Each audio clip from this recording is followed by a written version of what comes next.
Naaresto ng Pasig City Police ang isang lalaki na responsable sa pananaksak at pagkakapatay sa isang biktima sa isang insidente sa lungsod ng Pasig. Ang buong detalye ng report mula kay Patrolman Reynan J. Glaveria.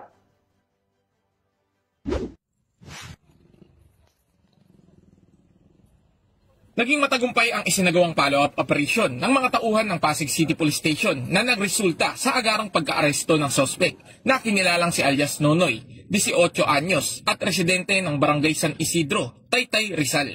Agad na i-report ang krimen sa tulong ng isang saksi na tumawag sa 911 upang humingi ng tulong.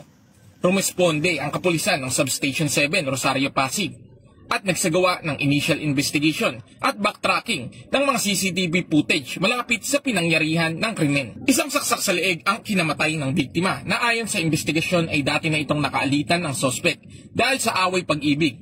Nais umanong agawing muli ng biktima ang dati nitong kasintahan na kasalukuyang karelasyon ng suspect kaya nagawa niya itong saksakin. Natukoy ang kinaroroonan ng suspect sa tulong na rin ng kasintahan nito. Sa kasalukuyan, nasa kustudiya na ng Pasig PNP ang suspect at ito ay nahaharap sa kasong homicide. Mula dito sa Eastern Police District, ako po ang inyong PNN correspondent, Patrolman Reynan J. Glaveria, alagad ng batas, tagataguyod ng Balitang Pulis.